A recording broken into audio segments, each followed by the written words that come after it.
Vamos abrir nossas Bíblias em Gênesis capítulo 12. E como eu sempre peço para você, sempre traga algo para anotar. Se você anotar, você lembra melhor aquilo que a gente vai falar. Ok? Então é uma mensagem de Deus para o seu coração nessa noite. Todos acharam Gênesis 12? Amém? Então eu vou orar com você. Pai, Espírito Santo, sopra sobre nós. Sopra nessa noite agora sobre nós.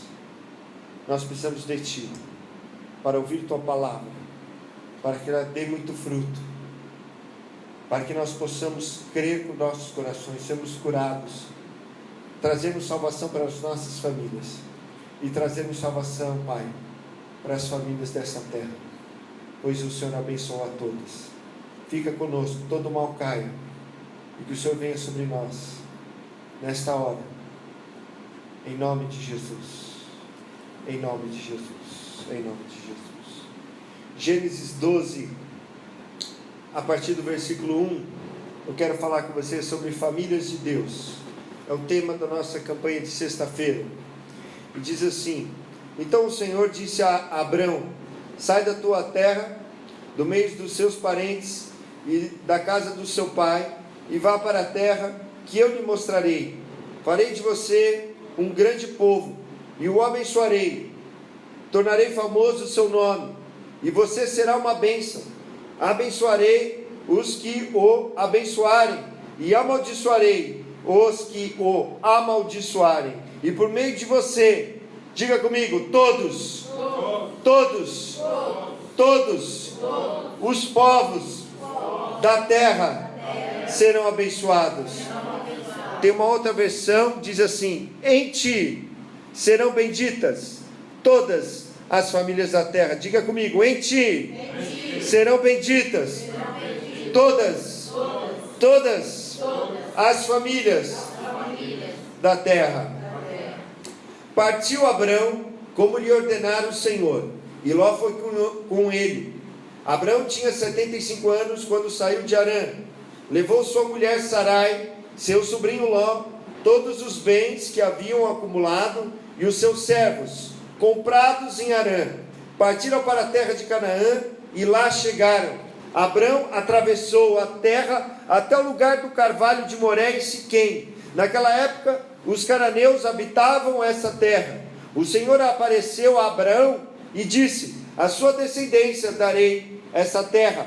Abrão construiu ali um altar dedicado ao Senhor que lhe havia aparecido. Dali prosseguiu em direção às colinas a leste de Betel, onde armou o acampamento, tendo Betel a oeste e Ai a leste.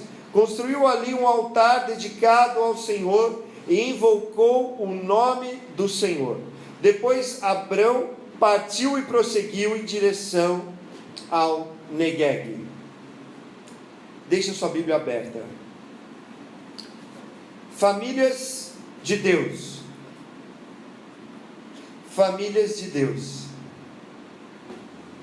Será que eu e a minha casa, eu e a minha família, será que você e sua família temos sido famílias de Deus? Nós vivemos nos nossos dias um evangelho muito egoísta, um evangelho muito secularizado. O que significa, pastor, secularizado? Que deixou o mundo e os valores do mundo entrarem dentro da igreja.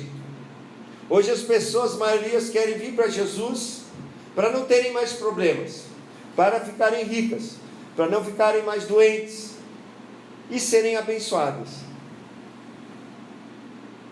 E não há nada errado em ser abençoado. Mas nessa noite eu quero compartilhar com você algo que Deus colocou no meu coração, que Ele quer sim abençoar a minha e a sua família, porque diz no princípio, quando Deus criou Adão, disse: Adão, não é bom que você seja só, falhei para você uma esposa, uma mulher Deus não fez um homem, porque homem com homem não dá para procriar. Deus não fez uma mulher para outra mulher, porque não daria para procriar. Mas Deus fez um homem, depois fez uma mulher, porque viu que não era bom que o homem ficasse só. Deus estabeleceu ali a família e trouxe a mulher para o homem, e ali começou o casamento. E aí então o homem abençoou. Por isso que nós temos que casar tanto na parte civil quanto na parte religiosa. E aí então Deus disse para eles: sejam abençoados, multipliquem-se, encham toda a terra. Esse é o princípio de Deus, nos abençoar, para nós abençoarmos toda a terra. Só que aqui o homem havia se desviado dos caminhos de Deus. Nós estamos no livro dos princípios, Gênesis, no livro da história do começo. E então, aqui no capítulo 12, Deus começa mais uma vez o que ele queria ter feito, queria ter continuado ali no começo, mas não pôde. O coração do homem ficou tão mal que no capítulo 6 de Gênesis, Deus, a Bíblia diz que ele se arrependeu de ter criado a humanidade, pois tamanho era a violência, tamanho era a corrupção, tamanho era o mal, muito maior a corrupção que no nosso país, nos nossos dias, muito maior do que a corrupção dos políticos nos nossos dias. Mas Deus se arrependeu, pois tamanha era a violência, a corrupção. E aí então ele enviou uma chuva por 40 dias e 40 noites para que todo ser da terra morresse. No entanto, ele encontrou um justo. Quem que foi? Noé. E com a sua família. Ele, mais 7 pessoas, no total de 8 pessoas. 4 homens e 4 mulheres. Porque se tivessem sido 8 homens, ou 4 que se achassem mulheres e 4 que se achassem homens, mas se fosse tudo mulher ou tudo homem, não teria mais ninguém para contar a história aqui. Amém? E aqui então, agora Deus quer restabelecer a sua aliança com a humanidade. Deus quer restabelecer a sua bênção com a humanidade. Então ele escolhe um homem. A Bíblia não diz que Deus havia aparecido para Abraão antes. A Bíblia não diz o que os pais de Abraão, no caso aqui ainda Abrão, sabia sobre Deus. Mas a Bíblia diz que Deus apareceu para Abraão e deu uma ordem para ele. Olha só comigo, no versículo 1: sai da tua terra. Olha só, Deus dá uma ordem para ele se mover. E nós temos ficado muito parados. Deus nos chama para nós andarmos por fé. Não para ficar parado, não para ficar sentado esquentando o banco de igreja, mas para nós irmos além. Deus não falou a Abraão: construa um templo, construa uma casa, abra uma igreja. Não, porque Deus não está procurando religiosos, mas Deus está procurando pessoas que têm fé. Por maior dos defeitos que essas pessoas tenham, provavelmente Abraão era um idólatra, era alguém que se prostrava diante de ídolos, porque seu pai era idólatra. Então Deus estava mandando que Abraão saísse de sua casa, para que ele se desligasse da idolatria que havia na sua família. Deus estava mandando que Abraão saísse daquele lugar, porque Abraão também tinha um conforto das riquezas. Ele já era rico, seu pai era rico, mas ele tinha que deixar todo o conforto. E se eu e você não começarmos a caminhar, se eu e você, meu irmão, minha irmã, não começarmos a deixar o conforto, Deus não vai poder nos abençoar e nem abençoar todas as famílias da terra. Ele disse: sai da tua terra, da tua parentela e da casa do teu pai, vai para a terra que eu te mostrarei. É uma caminhada de fé. Deus não deu um GPS, Deus não deu para ele um Jeep Renegade, Deus não deu para ele e falou: olha, aqui está o destino, pega, coloca toda a sua família aí, eu enchi seu carro, eu criei um carro para você, eu criei um caminhão para você, e agora você pode ir tranquilo, eu vou te dar aqui uma espingarda, eu vou te dar aqui um monte de arma, e você pode ir tranquilo. Eu vou construir para você uma rodovia e você vai viajar tranquilo, sem pedágio. Não, meu irmão, minha irmã. Deus falou: sai da tua terra, da tua parentela, para a terra que eu lhe mostrarei. Boa noite. Para uma terra que Ele iria mostrar. Só que a gente é o povo do GPS. A gente quer chegar no nosso destino, já quer saber qual é o caminho, quanto tempo vai levar, qual é o melhor caminho. Tem o Waze hoje, quem usa no celular, aquele aplicativo, ele dá até onde tem o trânsito. Meu irmão, minha irmã, uma caminhada de fé é uma caminhada que a gente ainda não sabe o destino, mas a gente sabe que todas as coisas cooperam para o bem daqueles que amam a Deus e são chamados segundo o seu propósito. A gente sabe que os planos e os caminhos de Deus são maiores que os nossos. Ele diz assim: eu é que sei os pensamentos que tenho sobre vós, pensamentos de paz e não de mal, para o fim que desejais. Ele sabe o melhor para mim e para você, só que tem que ser um caminho de fé.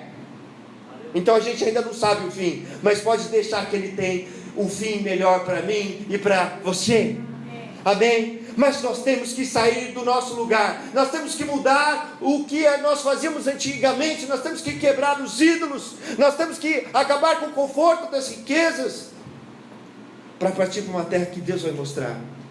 E Ele diz assim para Abraão: e farei de você um grande povo, e te abençoarei. Ele não tinha nem filho, ele tinha 75 anos de idade.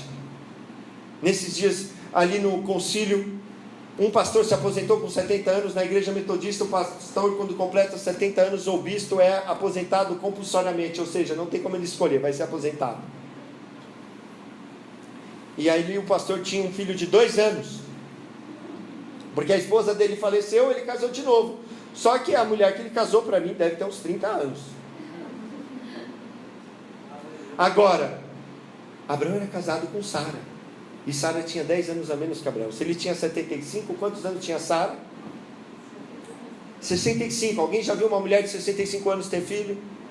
Naquele tempo não tinha ginecologista, não tinha raio-x, não tinha inseminação artificial, não tinha fertilização in vitro, não tinha barriga de aluguel. E falou: você vai ser uma grande nação, porque aquilo que Deus vai fazer é aquilo que a gente não tem nenhuma possibilidade para fazer. Amém? Amém? Mas tem que sair, tem que abandonar o conforto, não pode continuar igual. E aí ele diz: abençoarei os que te abençoarem, amaldiçoarei os que te abençoarem, e por meio de ti abençoarei todas as famílias da terra. E aí Deus nos abençoa. Começa a bênção pela nossa casa. Se a gente continuar a história, a gente vê que Abraão saiu. Passam 24 anos e Deus cumpre a promessa e dá a ele um filho, que nasce, a mulher dele engravida 24 anos depois, e o filho nasce 25 anos depois, quando ele já tem 100 anos. Porque Deus pode tardar, como disse Jesus, que parece às vezes que Deus tarda, mas aquela mulher viúva incomodava aquele juiz dia e noite: julga a minha causa. E aí então aquele homem que não temia nem a Deus nem aos homens julgou aquela causa daquela mulher. E aí Jesus fala assim: quanto mais vocês, Deus, que vocês que estão orando dia e noite diante do Pai, Ele não vai atender a sua oração. No entanto, parecendo que Ele demora. Parecia que Ele estava demorando, mas Deus tem o tempo dele. O tempo de Deus é melhor. Mas o que eu quero falar para você: Deus abençoou Abraão, e Abraão teve um filho, Isaque.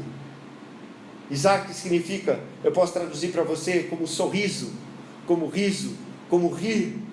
Porque imagina uma mulher de 90 anos segurar um bebê no colo, já é uma alegria.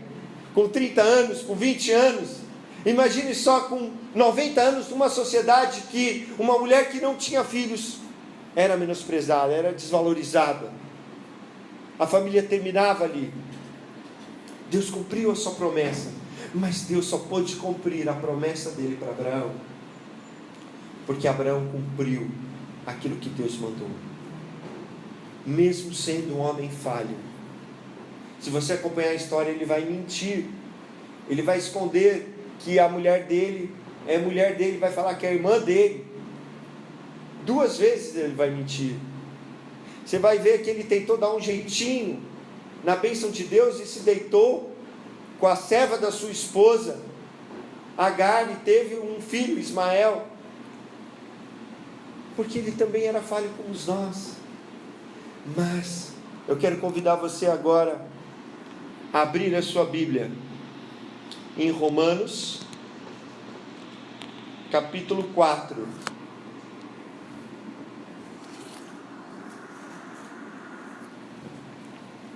No Novo Testamento.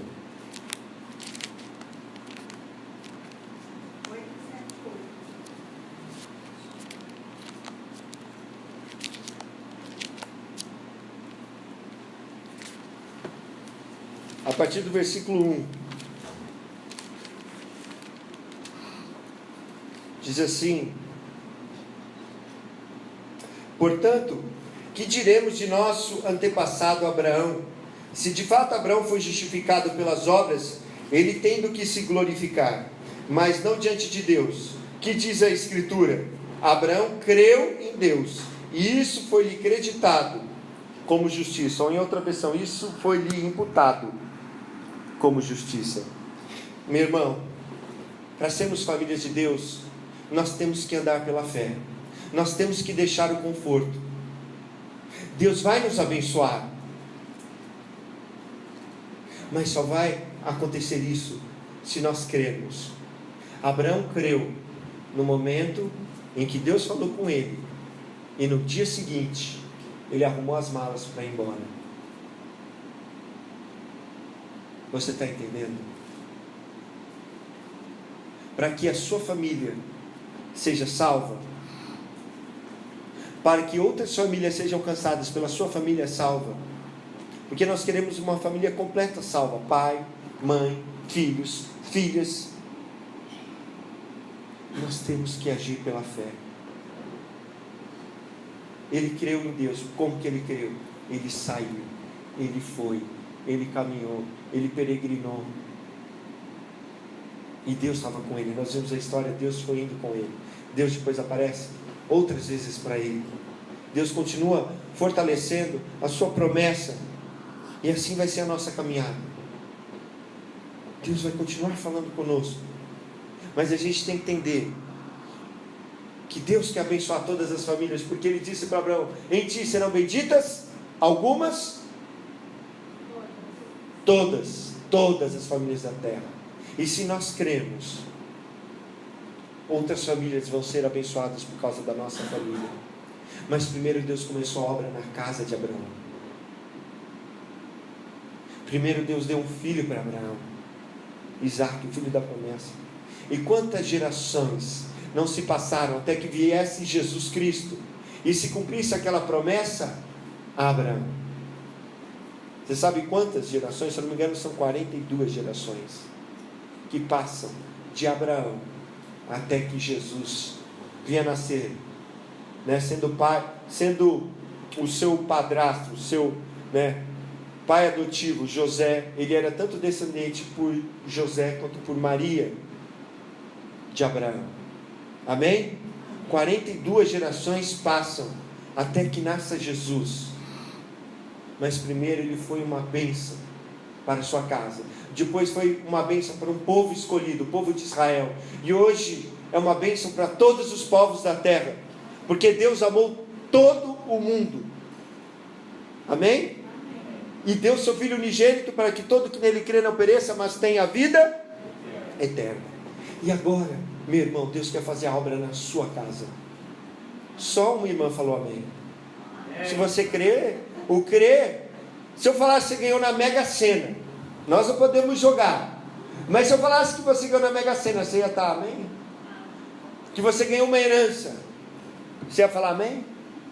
Amém. Hã? Amém. Ah, você não ia falar assim. Agora estou falando de uma coisa infinitamente mais importante, a salvação da tua família. Amém. Amém? Amém? Olha o que diz, abre a sua Bíblia, volta ao livro, Atos 16, 31. Atos 16, 31.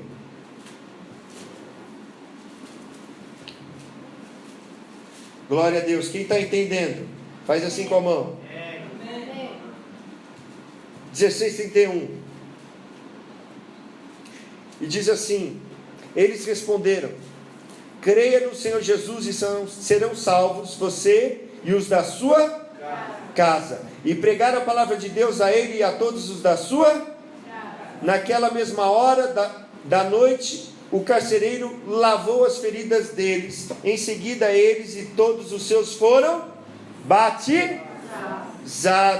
Então os levou para a sua casa, serviu-lhes uma refeição, e com todos a sua casa alegrou-se muito por haver crido em Deus. Olha só, o que eles dizem, que Paulo e Silas disseram para aquele carcereiro que estava desesperado, porque Paulo e Silas eles estavam louvando a Deus. Cerca da meia-noite acontece o terremoto, eles são livres da prisão, eles estão indo embora, e naquele tempo não importava se estava acontecendo terremoto ou não, o que tinha acontecido. Se um preso fugisse, o carcereiro era morto, o guarda da prisão era morto, e ele ia tirar a sua própria vida. E aí então Paulo e Silas escolhem não fugir, porque eu tenho que amar o próximo como a mim. Se a minha liberdade vai ter o custo da vida do outro, vale a pena? Não. Então o que eles fizeram? Eles disseram a palavra, profetizaram na vida dele: creia no Senhor Jesus, será salvo tu e a tua casa. E a fé nos leva a agir, como Abraão fez. A fé nos leva a ter ação, porque a fé sem obras é morta. Ele não ficou parado, ele não foi lá e se matou depois. Não. O que ele fez? Levou eles para sua própria casa, e eles pregaram a palavra para os da sua casa. E quem foi salvo? O carcereiro e todos da sua casa, todos foram batizados. A fé dele levou ele a lavar os ferimentos que provavelmente ele, o próprio carcereiro, tinha batido em Paulo e Silas, e a cuidar deles, e alimentar eles, e a fazer o bem para eles, porque a fé nos leva a agir. Amém? Então eu quero dizer para você nessa noite, meu irmão, minha irmã, que Deus quer muito agir na minha e na sua casa, mas algo tem impedido. E sabe o que tem impedido? Quem sabe o que tem impedido Deus agir na sua casa?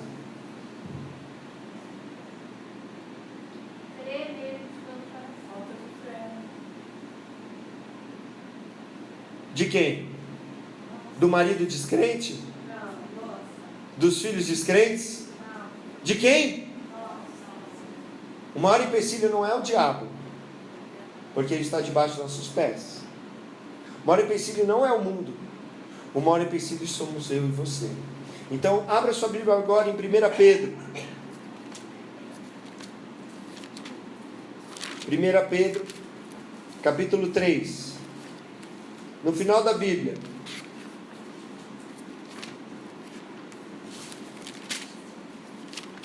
Antes de Apocalipse.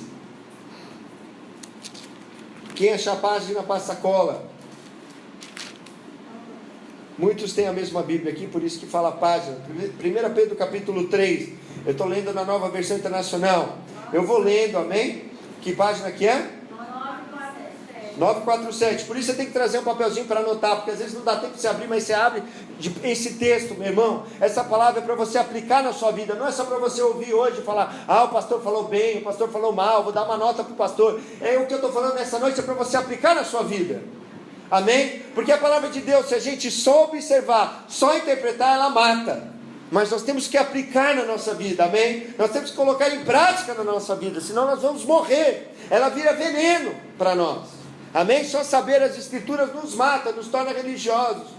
Portanto, eu quero mostrar para você, diz assim: do mesmo modo, mulheres, sujeitem-se cada uma ao seu marido, a fim de que, se ele não obedece à palavra, seja ganho sem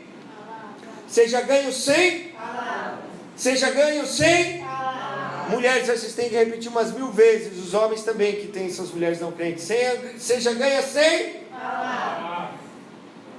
pelo procedimento de sua, observando a conduta honesta e respeitosa de vocês. A beleza de vocês não deve estar nos enfeites exteriores, como cabelos trançados e joias de ouro ou roupas finas. Ao contrário, esteja no seu ser interior, que não perece, beleza demonstrada no espírito dócil e o que é grande valor para Deus. Pois era assim que também costumava adornar-se as santas mulheres do passado, cuja esperança estava em Deus. Elas se sujeitavam cada uma a seu marido, como Sara, que obedecia a Abraão e o chamava Senhor. Dela vocês serão filhas, se praticarem o bem e não derem lugar ao medo. Preste atenção. Aqui nós vamos aprender um princípio de como Deus age na nossa família. O apóstolo Pedro falou que é por jejum e oração. É por pregar e ficar falando você vai para o inferno? Como é que nós vamos trazer a salvação para a nossa casa?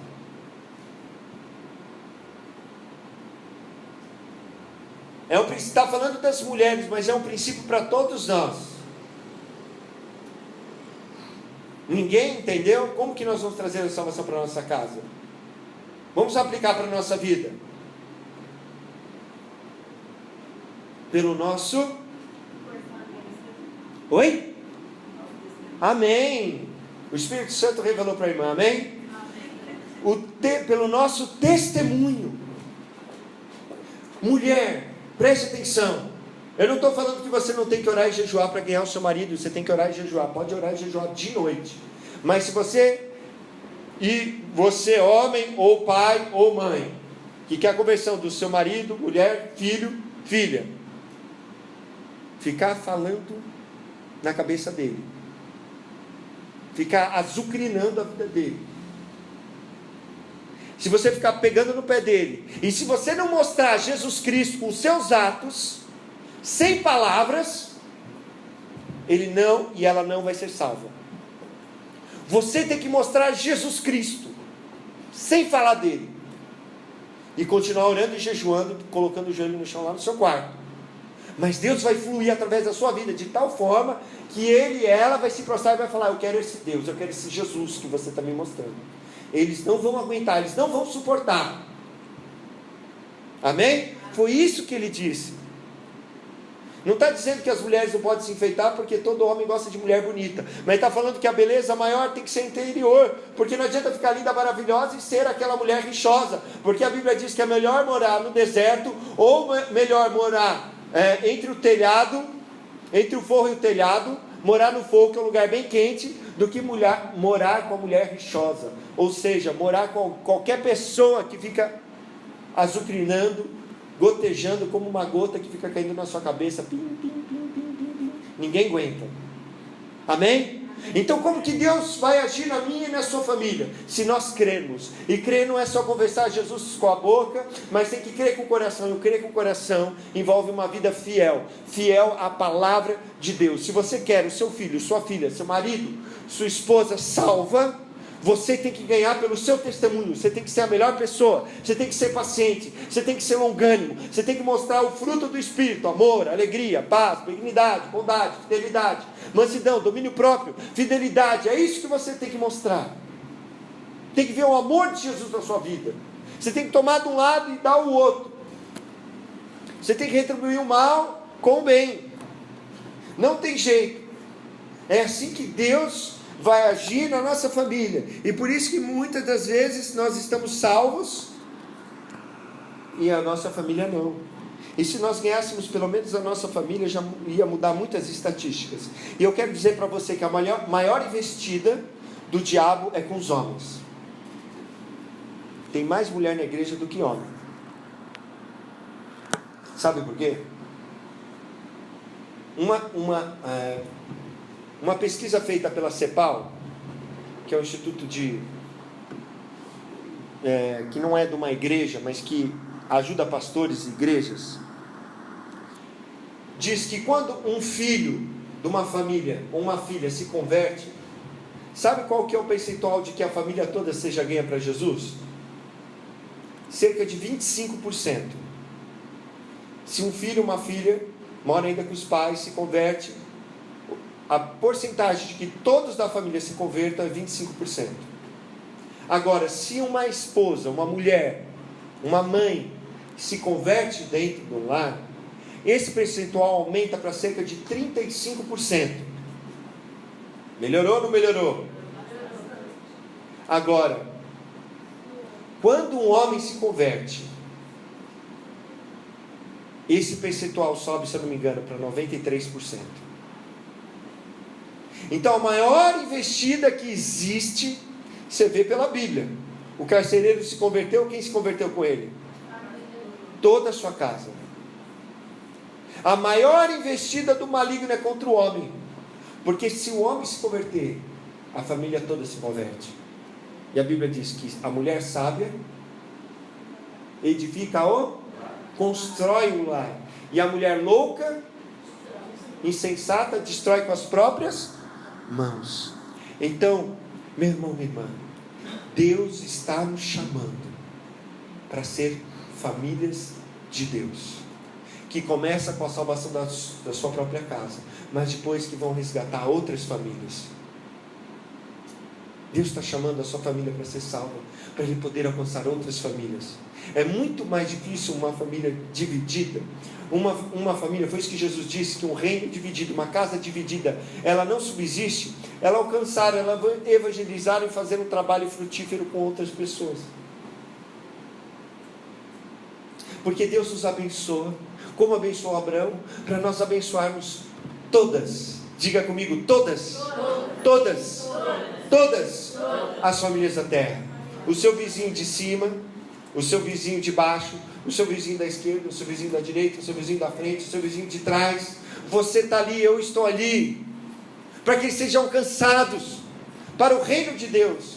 Porque se eles não crerem na mensagem, eles vão morrer e vão para o inferno, e não tem saída. Não tem uma plaquinha que nem aquela ali, saída de emergência, que acende no escuro.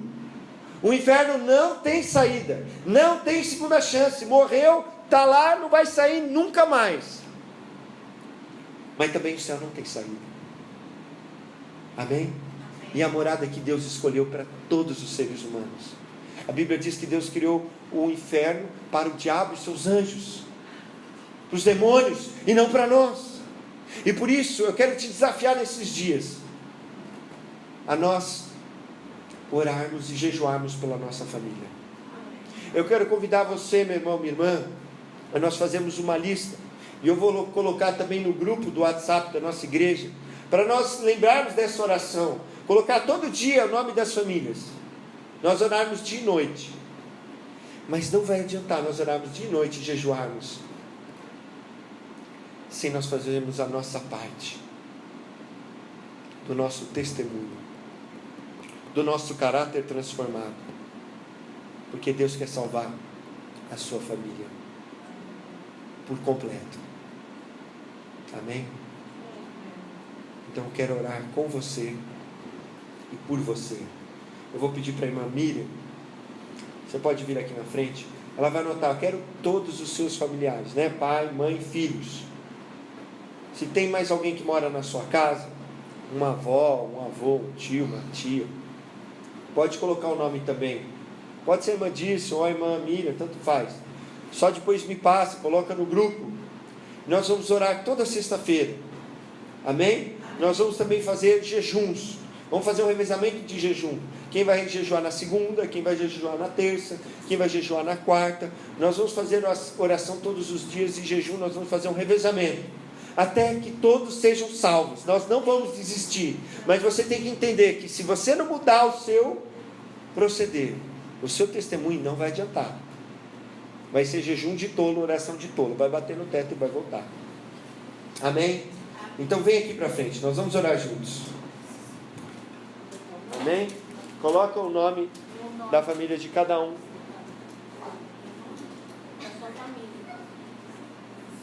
Da sua família completa, isso. Eu já fui de novo, eu fui de novo.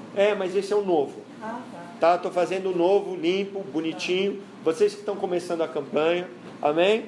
Mas minha família já é salva. Tudo bem, coloca o nome completo aqui. Nós vamos orar, jejuar todos esses dias, todas essas semanas por eles. Amém? Amém.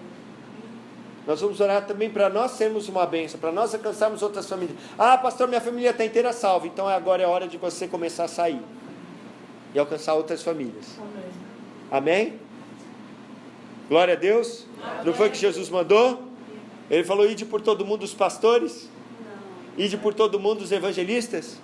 Ide por todo mundo os apóstolos? Ide por todo mundo os profetas? Ide por todo mundo os mestres? Não, ide por todo mundo quem? Os discípulos. Os discípulos e as discípulas. Nós somos discípulos e discípulas de Jesus. E pregai o evangelho para toda criatura. É uma ordem. Se nós não estamos obedecendo, nós não cremos. Ok? Se nós não obedecemos, nós não cremos em Jesus. Mas eu sei que você crê, meu irmão. E por isso que nós tantas vezes repetimos. Porque é para você não esquecer, para que eu não esqueça. E para que a gente coloque em prática das nossas vidas. Amém? A palavra de Deus diz: não sai da tua boca o livro dessa lei. Esteja na sua boca de dia e de noite. Medita nele de dia e de noite. Para que você seja próspero. Para que você seja abençoado no seu caminho. Por onde você vai perseguir. Amém? Por onde você vai andar. Pode dar o nome para a irmã. Quem mais? Vai dar o nome da família. Você fala do Marata Júlia. Não, lá não. É distorção de evangelho. É, pastor. A minha irmã já é evangélica, não sei qual é o nome dela.